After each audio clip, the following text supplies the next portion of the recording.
What's up, guys? Last time I showed off my Dark Knight folding batarang. Folds in half, opens two. And I said if that video got 20 likes, I would make a tutorial on it, and that's what I'll be doing today. So this one also has a functioning locking system, so I can remove this pin, and then I can fold it, bring it back, put the pin right back where it was, and bam, it won't close anymore.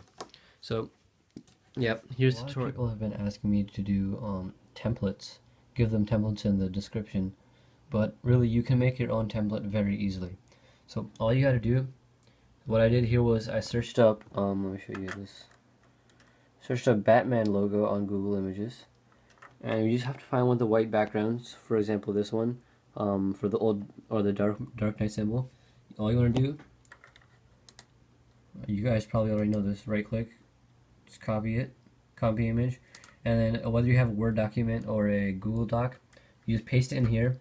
And this page is actually the 8x11, so you have a ruler up here, and you can just measure it out on that, and then print it out to according to how big you want it.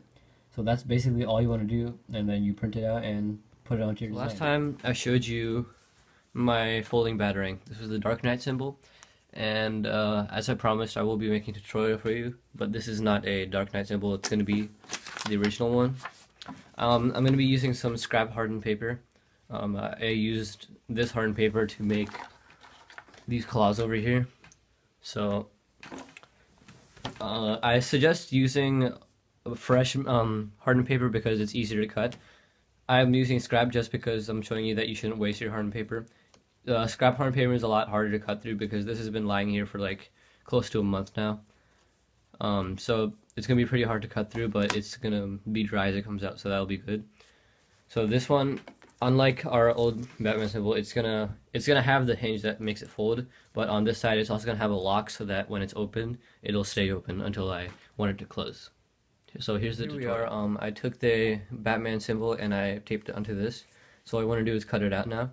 So this build, it's both a someone who advanced and beginner build, because you don't have to make the hinge, you don't have to make it folding. Just cutting this out and having a Batman symbol is like a batarang, and it looks really cool. So but if you want to, you can go ahead and make it folding like I'll be showing you how to do today.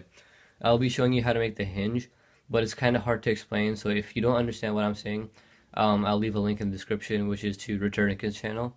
I took the hinge idea from him, so you can see how he made it and then apply it to mine.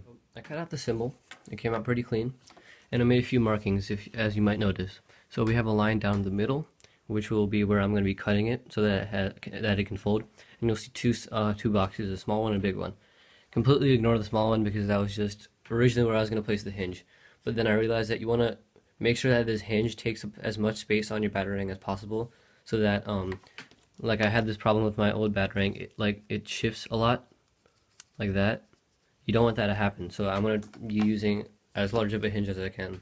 So once you have made this box on your thing, you want to go ahead and measure this because you'll be using this to create your hinge. So here I have some scrap paper. This is not hardened, this is just regular construction paper. And I have my drawing on it. So if you notice, I have two pieces. One that has the size of 1/2. Both these bases are the size of the base hinges, and then this part in between, one of them is connected to two long pieces and one connected to one. So you're gonna go ahead and cut this piece out, and it'll make some more sense when I'm gonna zoom in for this part because you want to see what I'm doing exactly. So we have one which has one strip going down and one that has two. The two bases on the top will fit again on these one side and the other side. So basically what you want, it's going to be hinged, so what you want is a Q-tip like this. So what you're going to be doing is you're going to place this right at the end like that, and then you're going to super glue it there or use Elmer's glue. I just suggest super glue because it dries really fast. You just want to glue it there. So I'll show you what that. Now that it's completely dried and I've super glued it, what you want to do is just take this and you just want to roll it all the way to the end. Let me just do this really quick. Okay, like that. It's rolled in. So you just have that crease in. So after that, what you want to do is you want to unroll it And then you want to just apply some glue on these two strips and then roll it up again, so then it'll dry like that. So I'll show you what that looks like. Here we got this completely rolled up and dried, and then we have this part. So what you're going to do with this part is you're going to hold it like this so that the thing's facing forward, and you just want to place this, split this in half, and I have my hinge. So remember, you just place the one with one strip underneath and just roll it up, glue it like that, and you have your hinge. So what you want to do is you just want to place it here, super glue it, Elmer's glue it, just get it on there, so that it doesn't, the Batman symbol stops moving.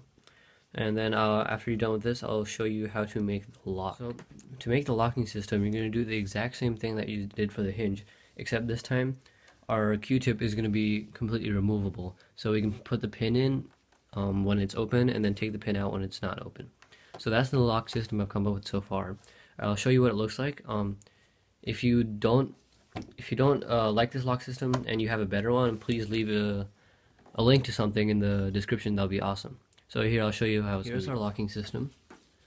It is just like the regular hinge, except this Q-tip is removable. You just take it out and you can fold it, and then you open it up again. These see those pins, they just line up like that, and then you just take the Q-tip and you just lock it up. So now it won't, even if I move it, it won't lock, it won't move. And yeah, that's pretty much it. So the locking system turned out to be pretty cool. And yeah, if you want to build this, and if you didn't understand my explanation of the hinge, you can, I'll put a link to Returkin's video. He explained explained how to make this hinge in his paper box video. So if you want to just see how to make that hinge and come back, and you'll be able to make both the lock and the hinge. So yeah, that's it. Thanks for watching. Like, comment, subscribe, and share if you can. I'll be back next time.